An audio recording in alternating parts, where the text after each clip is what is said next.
ang inang Sierra Madre at proprotektahan ko ang aking bansa sa kung anumang kapahamakan. Lumubay ka na! Ang social media accounts nitong mga nakaraang linggo binaha ng skits at AI-generated videos tungkol sa Sierra Madre. Iingatan ko kayo hanggang dulo, basta iingatan nyo din ako. Pero kung totoo man daw na makapagsasalita si Sierra Madre, marahil hihingi na raw ito ngayon ng tulong. Ilan kasi sa bahagi nito halos makalbo na. Katunayan, ang nawalang kagubatan mula mga taong 2003 hanggang 2020 kasing lapad na raw ng halos 6,000 na football fields. At hindi lang ito, dahil sa illegal logging. Ito isa sa mga troso na naanod mula sa bundok at ito talagang kitang-kitang pinutol. Bunsod din ng malawakang mga minahan.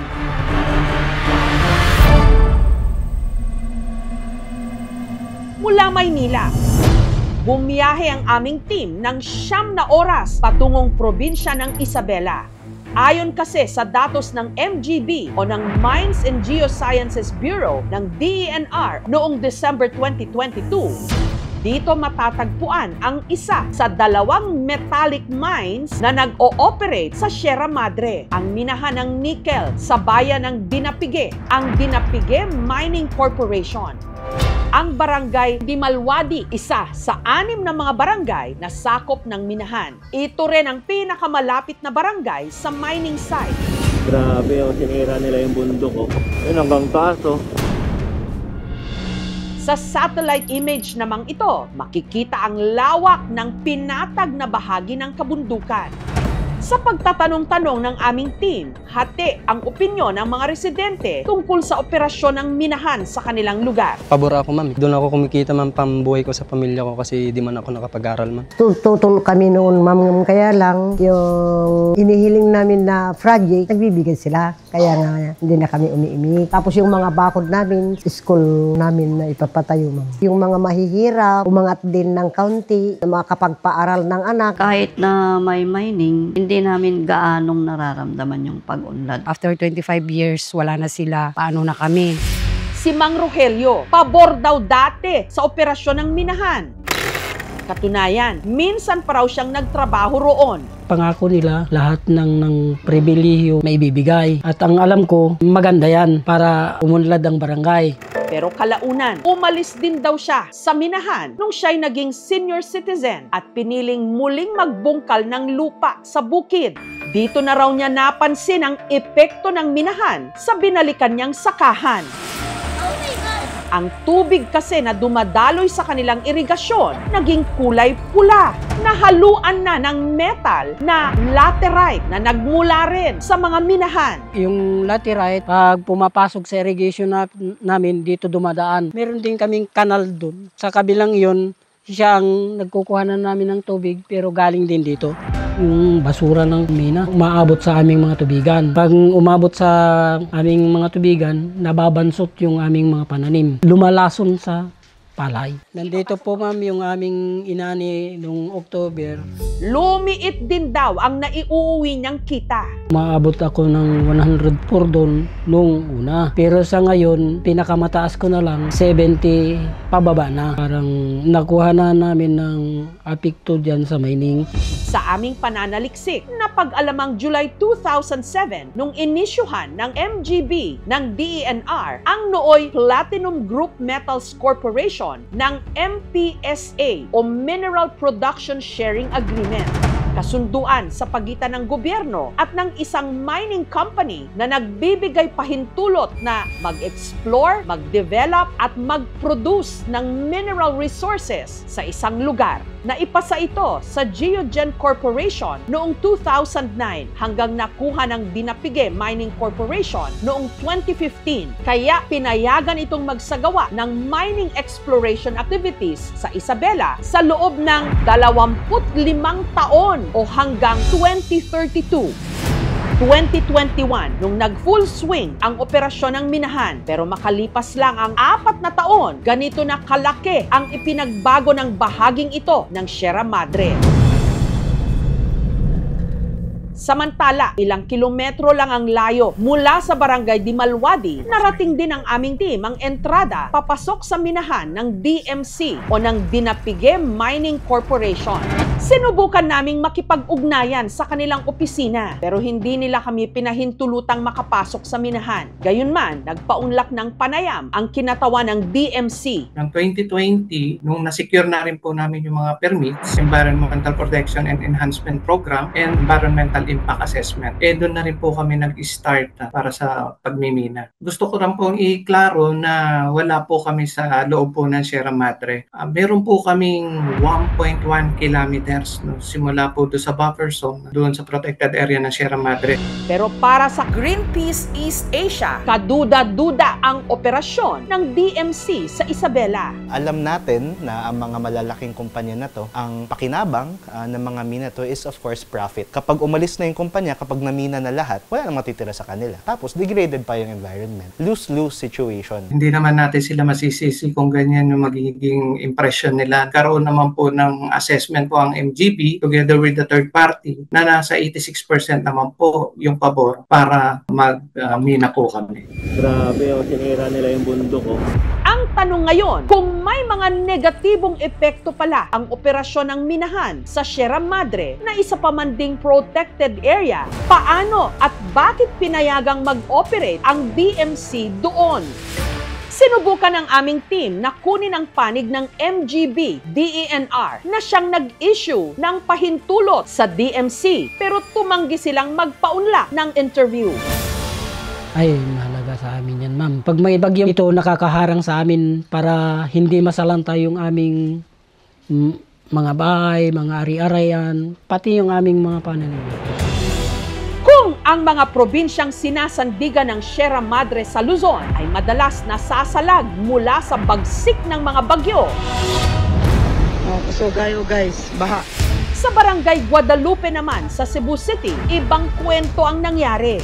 Hindi na nakapigil ang mga bundok sa rumaragasang ulan, kaya nung bumuhos si Bagyong Tino, nilamon sila ng baha, makapal, maputik at kulay tsokolate. Ang malaking bahagi ng pader ng bahay ni Lucilo natibag sa lakas ng ragasa ng baha. Kusog ang ulan ba? Din kami nagliki man siya, naggawas ang tubig. Wala na kayong magawa. Mabilis akong paggawas tubig. Sa una, mabahaan mi diri, normal ra ang tubig. Karon kay dili naman anapog naman gyud siya. Kuan man siya, amo man siyang ikuano kanang mainan ni balde. Kay di man gyud siya mo gawas kung wala pa ni ang pressure washer. Ang putik kasi parang may halo raw na anapog o weathered limestones o yung mga batong kupas na ang kulay na madalas ginagamit sa construction. At ang itinuturo nilang pinagmulan nito, isang high-end subdivision na itinatayo ngayon sa gilid ng isang kinalbong bundok malapit sa kanilang barangay. Kaya ang dagan sa tubig sa Monterrazas padung gyapon dito ug diri sa Tubangan. Ang kontrobersyal na Monterrazas de Cebu. Ang Monterrazas de Cebu, isang hillside real estate development sa Barangay Guadalupe. Para ito maitayo, kinailangang kalbuhin at tapyasin ang bahagi ng bundok.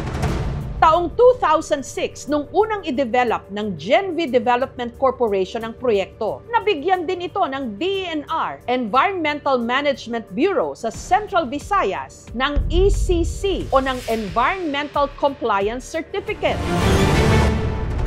Taong 2019, nakuha ng 8990 Holdings Incorporated ang Genvi Development Corporation.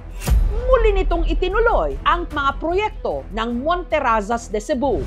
Taong 2023, nagkaroon ng 8990 Holdings Incorporated ng subsidiary company, ang Mont Property Group, na nakatuon naman sa high-end, luxury at premium development sa lugar. At ang isa sa mga proyekto nito, ang 19-story condominium na kung tawagin, The Rise at Monterrazas. Ang disenyo nito, inspired daw ng hagdang-hagdang palayan o ng Banawe Rice Terraces. Pero ang proyekto, pinutakte ng mga batikos. Who gave the permits and compliance? Kalbo na, wala nang mga puno na mag-hold sa lupa.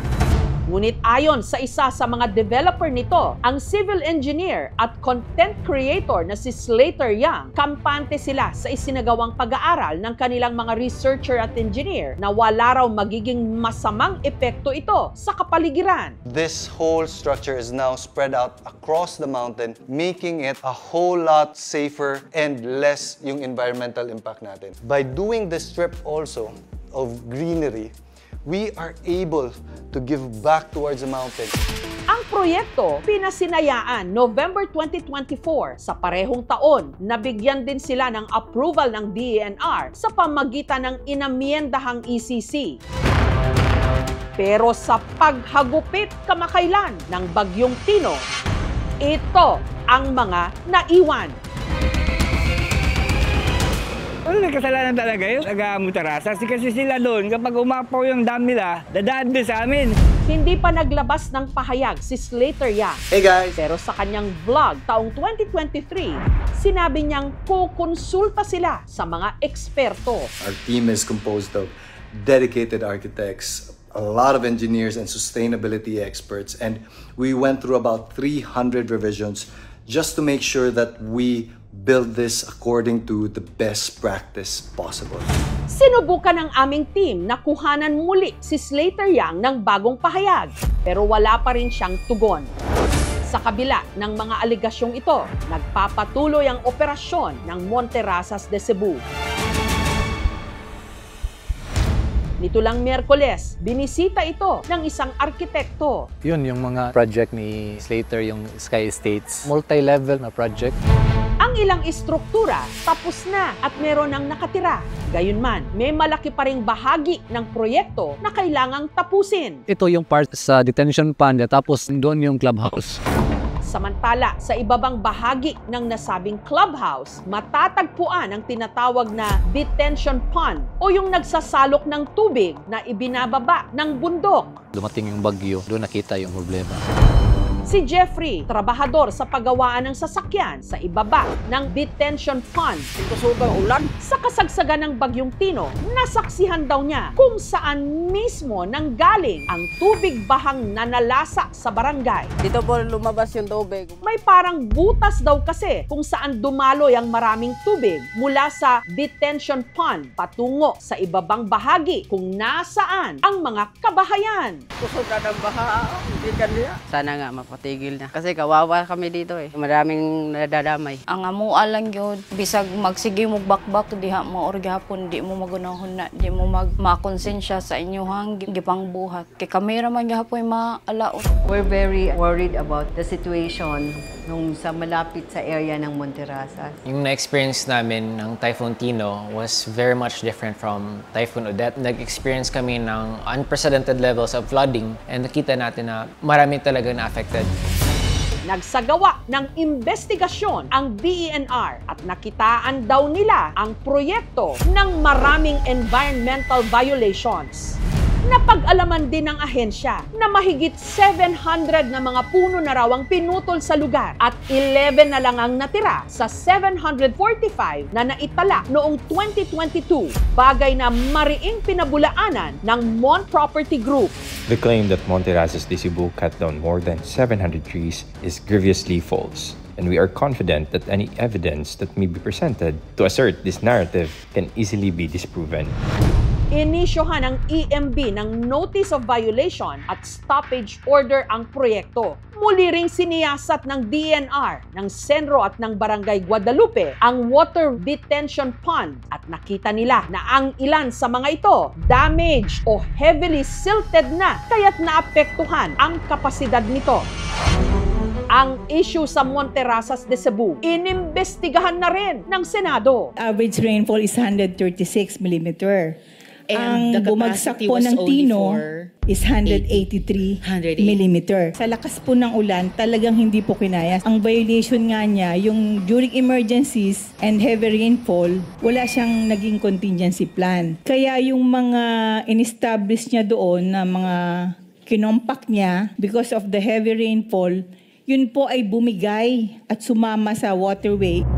Formal ding inilahad ng DNR ang paglabag ng developer sa Forestry Law, Philippine Environmental Impact Statement Law at Clean Water Act. Sino ba yung nagbulag-bulagan sa DNR-EMB para nabigyan ng ECC ang isang Darais at Monterasa? The one who signed the 2007 ECC is Alan Arangues. Yung 2024 po ay si Director Abrera po. It does send alarm bells ringing to see na yung nangyari sa Cebu, pagbibigay ng permit kahit na glaring yung mga problema, hindi lamang sa Cebu nangyayari yun. Maraming examples of different areas that unfortunately suffer the same situation. Ano ba talaga yung regulation na kailangan? At ano yung pagtutok sa regulation na yun? Paano ba natin nakikita yung papel ng DNR when it comes to enforcement ng mga regulations na yun? Kung paper pushing lang siya, wala tayong magagawa doon. Sinubukan naming kunan ng pahayag ang DENR Region 7 pero hindi pa raw sila makapaglaan ng oras para sa isang panayam sa ngayon. Gayunman, sa inilabas na opisyal na pahayag ng DNR, sinabi nilang sakaling lumabas sa investigasyon na nagkaroon ng paglabag, hindi sila mangingiming magpatupad ng aksyon. Kabilang na ang suspension, multa at iba pa raw legal remedies. Sinubukan din naming kunin ang panig ng mga tao sa likod ng proyekto pero wala silang naging tugon. So kayo guys, baha. Lisod kaya kanang pait, di rin pobre kay ikagyud maigo gud sa kuno kay wa man kay sagang diri. Wala may mabuhat. Kailan naman gisugdan? Kami may laot diri, kami may mabahaan, dili man sila. Sa mga nakalipas na buwan, kalikasan din ang nag-booking ng mga kinurakot na proyekto ng gobyerno. Kalikasan din ngayon ang nagpapahiwatig ng puot sa paninira sa kanya. Ngayong galit na ito, tatalima ba tayo o tuloy-tuloy lang sa pagwasak sa atin pa namang tahanan?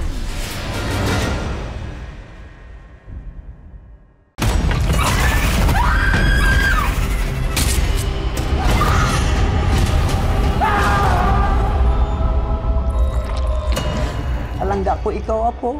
Alangga ako man, Kaula. Ba't ka nagsiman? Maharap ko to eh. Para kay Lola din. Hindi ko na ho alam, hindi ko naiintindihan kung anong nangyari sa kanya. Makakasiguro kayong gagawin namin ng lahat para sa kanya. Wala ka ba talaga nakita, Arner? Wala ka narinig? May gumagala na berbalang dito sa atin.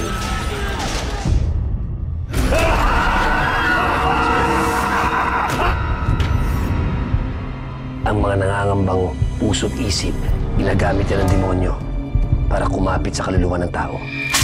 Alam mo kung sino yung dapat mong ipagdasal na hindi mo makita? Si Pochong. Kumakain ng patay, may mata ng pusa, may pakpak ng pangke, lumalakas kapag kabilugan ng buwan.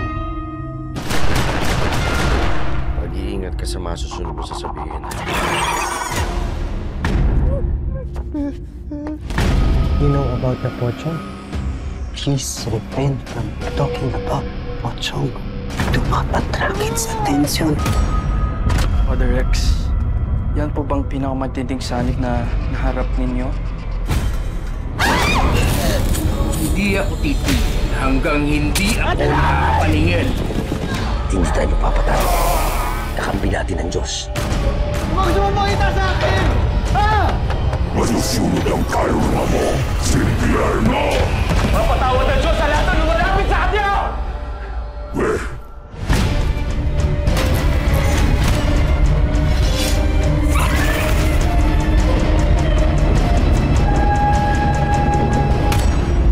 Ito po si Jessica Soho at ito ang Gabi ng Lagim.